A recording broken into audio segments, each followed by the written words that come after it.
नमस्कार दोस्तों, आलोक इंडस्ट्रीज़ के इस धमाकेदार वीडियो में आप सभी का स्वागत है। इस कंपनी ने प्रीवियस कुछ दिनों में अपने इन्वेस्टर्स को बहुत ही अच्छे रिटर्न्स दिए हैं और क्या ये कंपनी आगे भी अपने इन्वेस्टर्स को इतने ही अच्छे रिटर्न्स दे सकती है या फिर इससे भी बेहतर दे सकती है या फिर बहुत बेकार करने वाली है ये कंपनी, सारी चीज़ें अपन इस वाले वीडियो में समझने वाले हैं। आलोक इंडस्ट्रीज़ करती क्या है, इसकी स्ट्रेंथ्स क्या है, इसकी वीकनेसेस क्या है, मैं सारी चीज़ें आपको बताऊँगा। साथ ही साथ ये भी बताऊँगा कि आप लोगों को यहाँ पर निवेश करना चाहिए या फिर नहीं। तो आप लोग वीडियो बिल्कुल एंड तक वॉच जरूर कीजिएगा, वो भी बिना स्किप किए हुए।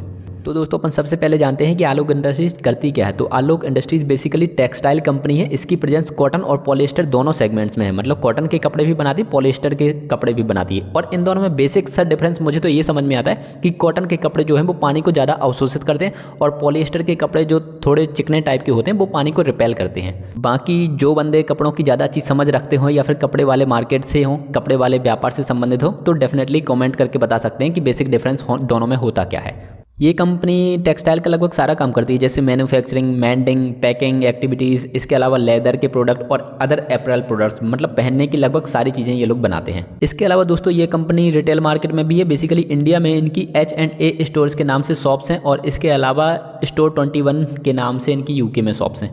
अप्रॉक्सीमेटली देखा जाए तो दोस्तों दोनों जगह पर मिला करके ये लोग बताते हैं कि इनकी 500+ स्टोर्स काम करती हैं। दोस्तों इस कंपनी का इतिहास ये कहता है कि ये कंपनी ने खुद की ग्रोथ के लिए बहुत ज़्यादा बोरोइंग कर ली थी मार्केट से और उसके बाद ये कंपनी अपने ऑब्जेक्टिव्स को अचीव नहीं कर पा रही थी और उसके बाद डेट सर्विसिंग भी करना इनके लिए मुश्किल हो रहा था और इसी वजह से एक टाइम के बाद आकर के इस कंपनी को एक इंसॉल्वेंट कंपनी घोषित कर दिया गया।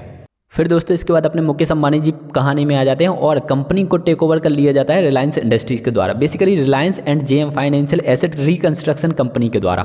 ये दोनों ही कंपनीज मिल करके एक 5000 करोड़ की बिड लगाते हैं और जिसमें से RIL को 40% का इक्विटी स्टेक मिल जाता है इस कंपनी में और JM financial asset reconstruction company को 34% के आसपास इस कंपनी में स्टेक मिल जाता है। और दोस्तों इसमें भी थोड़ी जानने वाली बात यह है कि JM financial asset reconstruction company जो है उसमें भी 40% एक रिलायंस का ही है। दोस्तों आज जब मैं ये वीडियो बना रहा हूँ तो अभी के लिए कंपनी का करंट प्राइस 30.6 चल रहा है और मार्केट कैपिटलाइजेशन इस कंपनी का 15,179 करोड़ है। अब दोस्तों अपन इस कंपनी के बारे में जान गए कि ये कंपनी करती क्या है और बेसिक इंट्रोडक्शन भी आप लोगों को इस कंपनी का मिल गया होगा। अब अपन थोड़े इस कंपनी के एनालिसिस करते हैं और जानते हैं कि आगे इस कंपनी का फ्यूचर है या फिर नहीं और आपको निवेश यहाँ पर करना चाहिए या फिर नहीं। तो दोस्तों ये आप लोगों के सामने आलोक इंडस्ट्रीज़ लिमिटेड का ये सारा ग्राफ है। सबसे पहले एक दिन का ग्राफ देखते हैं, एक वीक का ग्राफ देखिए। एक मंथ में इन्होंने 13% के रिटर्न्स दिया है, एक ईयर में इन्होंने 136% के रिटर्न्स दिए, 5 ईयर में देखो तो 81% के ही रिटर्न्स है। तो एक ईयर के हिसाब से तो काफ़ी बेहतर रिटर्न्स है बट 5 ईयर्स के हिसाब से बहुत बेकार रिटर्न्स है, मतलब बहुत बेकार भी नहीं बट अच्छे रिटर्न्स भी नहीं है। इसके अलावा मैक्सिमम रिटर्न्स देखोगे तो 81% के रिटर्न्स इस कंपनी ने दिए हैं। तो बेसिक आप स्ट्रक्चर समझ गए होंगे, ग्राफ्स देख करके समझ गए होंगे कि ये कंपनी कैसा परफॉर्म कर रही है।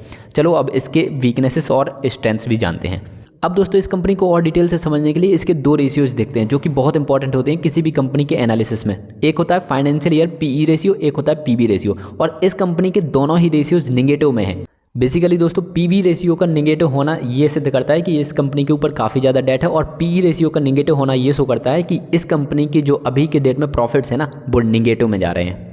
इसका सिंपल सा मतलब ये कि प्रॉफिट हो ही नहीं रहे हैं। तो PE रेशियो -18 है और PB रेशियो -0.86। तो ये दोनों ही रेशियोज बहुत बेकार हैं, बहुत ज़्यादा नेगेटिव हैं। तो अब आगे बात करते हैं इन्हीं दोनों रेशियोज पर अपन डिसाइड नहीं करने वाले कंपनी के बारे में। दोस्तों एक और बहुत इंपॉर्टेंट चीज़ शेयर होल्डिंग पैटर्न। तो शेयर होल्डिंग पैटर्न कई बार डिसाइड कर देता है कि कंपनी कितनी ज़्यादा भरोसेमंद है या फिर एक्चुअली में दोस्तों कंपनी पर आप भरोसा कर सकते हो या फिर नहीं। क्योंकि दोस्तों यहाँ पर आप देख सकते हो टोटल प्रोमोटर होल्डिंग 75% है, म्यूचुअल फंड की होल्डिंग बहुत ही कम है 0.05%, डोमेस्टिक इंस्टीट्यूशंस की होल्डिंग 0.32% है, फॉरेन इंस्टीट्यूशन 2.24%, रिटेल इन्वेस्टर्स मतलब आपके और मेरे जैसे इन्वेस्टर्स यहाँ पे 22% है। तो यहाँ पे प्रोमोटर्स होल्डिंग ज़्यादा है, ये काफ़ी पॉजिटिव बात भी है इस कंपनी के लिए क्योंकि बेसिकली प्रोमोटर्स होल्डिंग अगर कंपनी के पास 50% से ज़्यादा रहती है तो आप समझ सकते हो कि कंपनी के जो प्रोमोटर हैं एक्चुअली में उनको तो एटलीस्ट भरोसा है अपनी कंपनी पे। बट दोस्तों कई बार प्रोमोटर होल्डिंग का ज़्यादा होना ये भी सिद्ध करता है कि एक्चुअली में उस शेयर के खरीदार भी कोई नहीं है। कई बार ये मतलब होता है बट जरूरी नहीं हर सेंस में। दोस्तों नेगेटिव बात यह है कि म्यूचुअल फंड्स और डोमेस्टिक इंस्टीट्यूशन ने यहाँ पर ना के बराबर होल्डिंग कर रखी है। तो ये चीज़ सिद्ध करती है कि जो म्यूचुअल फंड्स के स्मार्ट जो मैनेजर्स होते हैं उन्होंने भी यहाँ पर अगर इन्वेस्टमेंट नहीं कर रखी तो ये एक बहुत ही बड़ा नेगेटिव साइन है। क्योंकि दोस्तों आपके मेरे जैसे लोगों ने तो यहाँ पे इन्वेस्टमेंट कर रखी है 22% के आसपास, बट म्यूचुअल फंड जो कि स्मार्ट मैनेजर उसको लीड कर रहा होता है वो वहाँ पे इन्वेस्टमेंट कर रहा होता है। तो अगर उनने इन्वेस्टमेंट नहीं कर रखी तो डेफिनेट सी बात है कि इस कंपनी में कहीं ना कहीं बग्स तो हैं।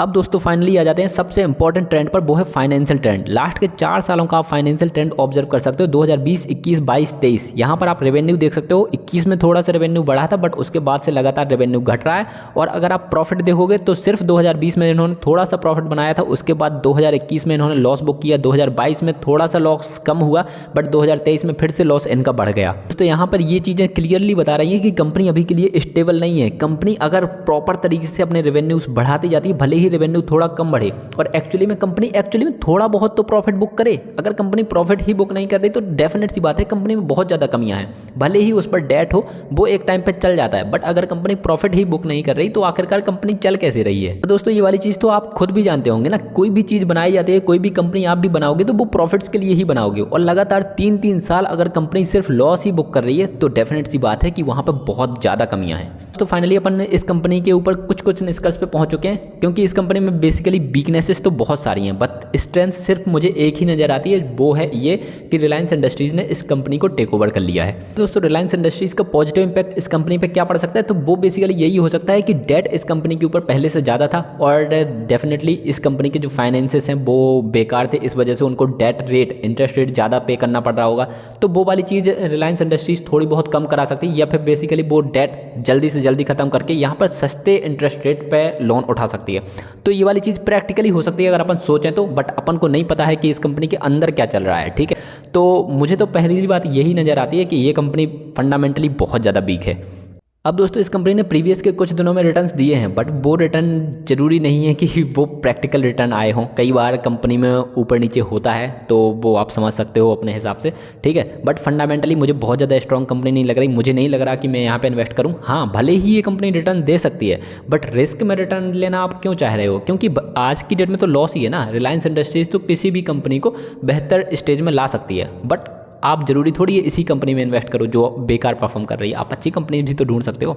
तो मैं पर्सनली अगर मैं अपने लिए बताऊं तो मैं यहाँ पे इन्वेस्ट नहीं करने वाला। अगर आगे चल करके इस कंपनी के फंडामेंटल्स अच्छे हो जाते हैं, बेसिकली यार फाइनेंशियल ट्रेंड में एटलीस्ट प्रॉफिट तो बुक करना शुरू कर दी ये कंपनी, तो फिर मैं यहाँ पे इन्वेस्ट करने के बारे में सोचूंगा। बट अभी मैं इन्वेस्ट नहीं करने वाला। बाकी आपका मन है, आप इन्वेस्ट करना चाहते हो तो कर सकते हो। मैंने सारी चीज़ें आप लोगों के सामने क्लियर कर दी हैं।